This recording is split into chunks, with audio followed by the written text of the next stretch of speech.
ማርች 28 የዕለቱ መልእክት ርዕስ በተግዳሮት መካከል ጸንታችሁ ቁሙ።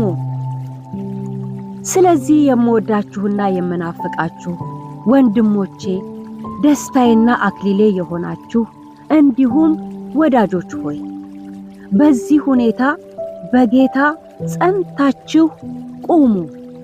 ፊልጵስዩስ ምዕራፍ 4 ቁጥር 1 አዲሱ መደበኛ ትርጉም። ውጫዊና ውስጣዊ ተግዳሮት በተመሳሳይ ጊዜ ሲከሰቱ በቶሎ መፍትሄ ላይ ደርሶ መረጋጋትን ለማምጣት አስቸጋሪ ይሆናል። የትኛውን ችግር ቅድሚያ ሰጥቶ መፍታት ይገባል የሚለው የቅደም ተከተል ጥያቄ ይነሳል። በሕይወታችሁ እንደዚህ ባለ ሁኔታ አልፋችሁ ከሆነ ምን አይነት ትምህርት ቀስማችሁ ይሆን? አሁን በዚህ ጊዜ እያለፋችሁ ያላችሁ ካላችሁ እንዴት አድርጌ ነው ለፈተናዎች እጅ ባለመስጠት መጽናት የምችለው የሚል ሐሳብ ውስጣችሁ ይመላለሳል። በዛሬው መልእክታችን በእንደዚህ አይነት ሁኔታ ያለፉትን አማኞች መሰረት በማድረግ ቃለ እግዚአብሔርን እንመለከታለን። የፊልጵስዩስ ቤተክርስቲያን የውጭ ተግዳሮቷ የስህተት አስተምሮ ነበር።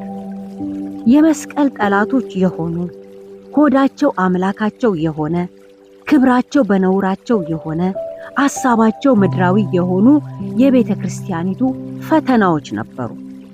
ወደ ውስጥ ስንመለከት ደግሞ ለረጅም ዘመናት ጌታን ያገለገሉ አገልጋዮች መስማማት አቅቷቸው በመከከላቸው አስታራቂ እስከሚገባ ጊዜ ድረስ የህብረት መንፈሳቸው መልካም ያልነበረበት ወቅት ነበር። ሐዋርያው ጳውሎስ እነኚህን ሁሉ ችግሮች ከግምት ውስጥ በማስገባት በዚህ ሁኔታ በጌታ ጸንታችሁ ቁሙ ይል ነበር።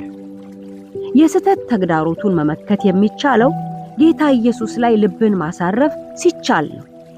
እንዲሁም ውስጣዊ ተግዳሮቶቹ መፍትሄ የሚያገኙት የክርስቶስ አይነት አስተሳሰብ መገንባት ሲቻልና ምሳሌነቱንም መከተል ሲቻል።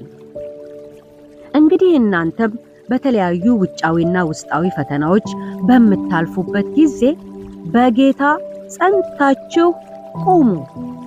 ለጌታ ያላችሁን ስፍራ ውጫዊውም ይሁን ውስጣዊው ችግር እንዲነካው አትፍቀዱለት። በጌታ ጸንታችሁ ስትቆሙ የማምለጫ ዓለታችሁ እርሱ ይሆናል።